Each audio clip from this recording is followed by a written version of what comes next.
Hello दोस्तों, M के learning अड्डा आपका हार्दिक अभिनंदन करता है।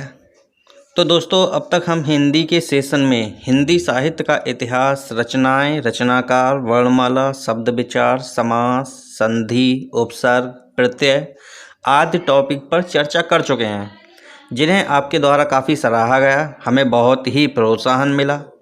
और जिन दोस्तों ने अभी तक हमारी पिछली वीडियो नहीं देखी हैं, वो सर्च में एम के लर्निंग अड्डा सर्च करें तो उन्हें हमारी सारी वीडियो मिल जाएंगी। तो दोस्तों, आज हम हिंदी व्याकरण का बहुत ही महत्वपूर्ण टॉपिक अलंकार लेकर आए हैं। महत्वपूर्ण इसलिए क्योंकि प्रत्येक परीक्षाओं में यहाँ से प्रश्न अवश्य बनते हैं। वैसे तो अलंकार एक टिपिकल टॉपिक है, लेकिन यदि आप इस वीडियो को ध्यान से पूरा देखेंगे तो अलंकार आपको बिल्कुल भी टिपिकल नहीं लगने वाला है, क्योंकि हम इसे बहुत ही सरल भाषा में समझने वाले हैं। आज के बाद आपको अलंकार बिल्कुल भी टिपिकल नहीं लगेगा। तो चलिए शुरू करते हैं आज का महत्वपूर्ण सेशन अलंकार। तो सबसे पहले दिमाग में प्रश्न आता है कि अलंकार क्या होते हैं। उसे समझने के लिए ये लाइन बहुत महत्वपूर्ण है। अलंकारोति इति अलंकारा, इसका मतलब अलंकृत करने वाले को अलंकार कहते हैं। अलंकार दो शब्दों से बना शब्द है, अलम प्लस कार। अलम का मतलब आभूषण और कार का मतलब धारण करने वाला, यानी कि आभूषण धारण करने वाला अलंकार, यानी कि इसे दूसरे शब्दों में समझे तो अलंकृत करने वाला, यानी काव्य को अलंकृत करने वाले को अलंकार कहते हैं। यहाँ लिखा हुआ है काव्य की शोभा बढ़ाने वाले को अलंकार कहते हैं। अलंकार कविता के सौंदर्य को बढ़ाने वाले तत्व होते हैं। जिस प्रकार एक स्त्री की शोभा आभूषण से होती है, उसी प्रकार काव्य की शोभा अलंकार से होती है। तो मुझे उम्मीद है आपके लिए अलंकार अच्छी तरीके से समझ में आ गया होगा। चलिए बढ़ते हैं अलंकार के भेद की तरफ। गुणों के आधार पर अलंकार के कुल 3 भेद होते हैं: शब्दालंकार, अर्थालंकार और उभयालंकार। उभयालंकार आचार्य भोज द्वारा दिया गया था। ये बहुत ही महत्वपूर्ण पॉइंट है। शब्दालंकार जहाँ शब्दों के माध्यम से काव्य की शोभा बढ़े, उसे शब्दालंकार कहते हैं। अर्थालंकार जहाँ अर्थ के आधार पर काव्य की शोभा बढ़े, वहाँ अर्थालंकार होता है। तो आज की वीडियो में हम केवल शब्दालंकार के बारे में चर्चा करेंगे। इसके प्रत्येक पॉइंट के लिए बहुत ही विस्तार पूर्वक एवं उदाहरण सहित समझेंगे। तो चलिए जानते हैं कि शब्दालंकार क्या होते हैं। शब्दालंकार, जो अलंकार शब्दों के माध्यम से काव्य को अलंकृत कर दे, उसे शब्दालंकार कहते हैं। शब्दालंकार के कुल 6 भेद होते हैं। पहला अनुप्रास अलंकार, दूसरा यमक अलंकार, तीसरा श्लेष अलंकार, चौथा विप्सा अलंकार, पांचवा पुनरुक्ति अलंकार और छठा वक्रोक्ति अलंकार। तो सबसे पहले हम अनुप्रास अलंकार को समझने का प्रयास करते हैं। अनुप्रास अलंकार, जहाँ एक ही वर्ण की आवृत्ति बार बार होती है, वहाँ अनुप्रास अलंकार होता है। यहाँ विशेष रूप से ध्यान देना कि वर्ण पूछ रहा है, शब्द के बारे में बात नहीं कर रहा। वर्ण की आवृत्ति बार बार होती है, वहाँ अनुप्रास अलंकार होता है। जैसे बंदौ गुरुपद पदम परागा सुरुच सुबास सरस अनुरागा, तुलसीदास की ये रचना है। यहाँ पर हम देख रहे हैं कि दा सा रा की आवृत्ति बार बार हो रही है। जैसे गुरु परागा में रा है, सुरुचि में रा, सरस अनुरागा, यानी कि यहाँ कई बार रा आया है। रा की आवृत्ति बार बार हो रही है। इसी प्रकार सा की आवृत्ति बार बार हो रही है, सुरुचि, सुबास, सरस। और दा की आवृत्ति भी कई बार हो रही है, पद, पदुम और बंदौ, यानी कि बार बार वर्ण की आवृत्ति होती है, वहाँ अनुप्रास अलंकार होता है। अनुप्रास अलंकार के भेद। अनुप्रास अलंकार कुल 5 प्रकार के होते हैं। पहला छेकानुप्रास अलंकार, दूसरा वृत्त्यानुप्रास अलंकार, तीसरा लाटानुप्रास अलंकार, चौथा अंत्यानुप्रास अलंकार और पांचवा श्रुत्यानुप्रास अलंकार। यहाँ प्रास होगा, श्रुत्यानुप्रास अलंकार। इन 5 के बारे में हम उदाहरण सहित विस्तार से चर्चा करेंगे। तो चलिए सबसे पहले समझते हैं कि छेकानुप्रास अलंकार क्या होते हैं। ये छेकानुप्रास अलंकार, जहाँ अनेक व्यंजनों की स्वरूपता और क्रमानुसार एक बार आवृत्ति हो। इस अनुप्रास में हमें केवल एक क्रम का ध्यान रखना है और दोनों का स्वरूप एक होना चाहिए और आवृत्ति व्यंजनों की केवल एक ही बार होनी चाहिए। जैसे बंदौ गुरुपद पद्म पुरागा सुरुच सुबास सरस अनुरागा।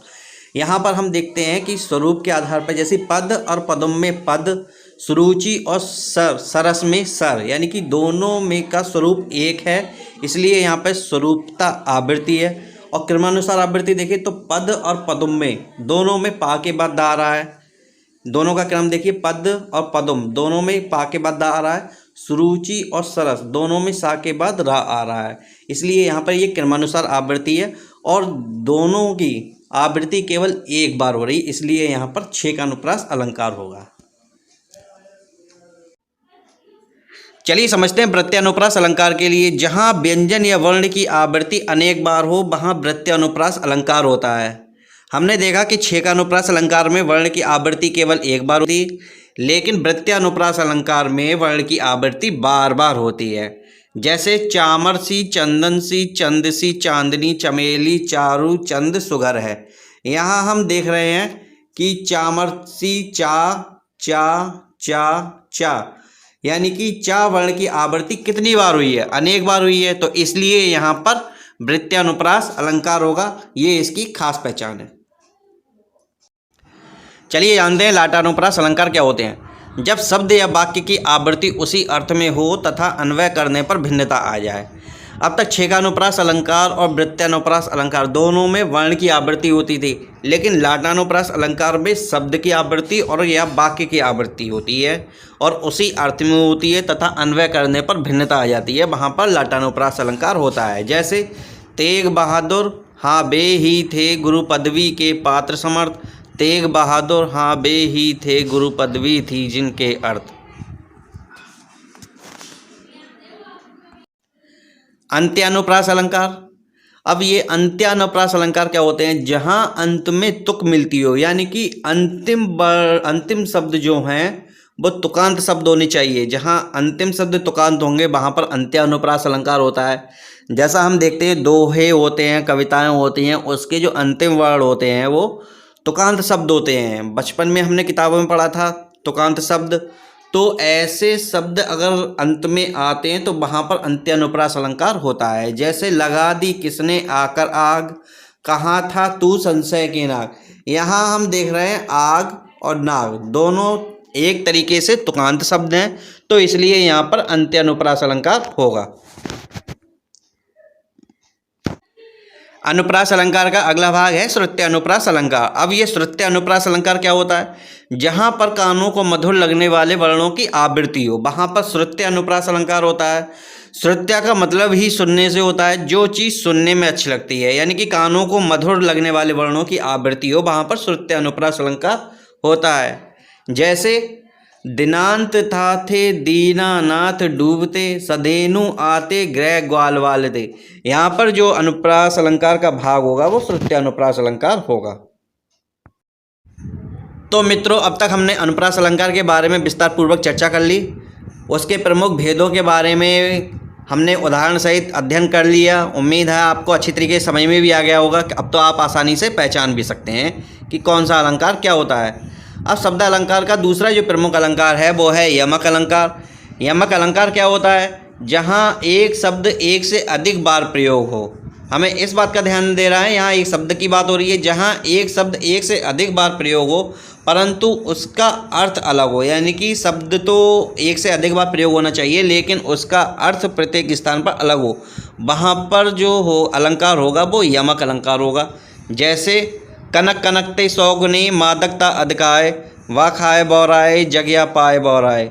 यहाँ पर हम देखते हैं कि कनक शब्द 2 बार प्रयोग हुआ है, लेकिन दोनों स्थानों पर कनक का अर्थ अलग अलग है। पहला जो कनक का अर्थ है वो धतूरे से है और दूसरा जो कनक है उसका मतलब सोना से है। तो यहाँ पर जो अलंकार होगा वो यमक अलंकार होगा। चलिए जानते हैं श्लेष अलंकार के बारे में। जब एक शब्द में एक से अधिक अर्थ जुड़े हों, अर्थात जहाँ कोई शब्द एक बार ही प्रयुक्त हो किंतु प्रसंग भेद में उसके अर्थ अलग अलग हों, तो वहाँ पर श्लेष अलंकार होता है। यानी कि किसी काव्य रचना में शब्द एक ही बार आया हो लेकिन उसके अर्थ अनेक हों और अलग अलग हों, तो वहाँ पर श्लेष अलंकार होता है। जैसे कि प्रियतम बतला दो लाल मेरा कहाँ है। यहाँ एक वर्ड आया है लाल। लाल के यहाँ पर 2 अर्थ निकल रहे हैं। लाल मीन्स आभूषण भी होता है और लाल बेटा भी होता है। प्रियतम बतला दो लाल मेरा कहाँ है। दूसरा उदाहरण, मगन को देख पट देत बार बार। यहाँ यो पट शब्द आया है। पट के भी दो अर्थ होते हैं, पट मीन्स वस्त्र और पट मीन्स दरवाजा, इसलिए इन दोनों में श्लेष अलंकार होगा। जाहिर है आपके लिए श्लेष अलंकार के बारे में जानकारी मिली। चलिए जानते हैं विपसा अलंकार के बारे में। जहाँ मनोभावों आदर हर्ष शोक यानी कि मनोभावों को प्रभावशाली रूप से व्यक्त करने के लिए शब्दों की पुनरावृत्ति होती है, वहाँ पर विपसा अलंकार होता है। जैसे मोहि मोहि मोहन को मन भयो राधामय, राधा मन मोहि मोहि मोहन मई मई, यानी कि भावनाओं को प्रकट करने वाले शब्दों की जहाँ पुनरावृत्ति होती है वहाँ पर विपसा अलंकार होता है।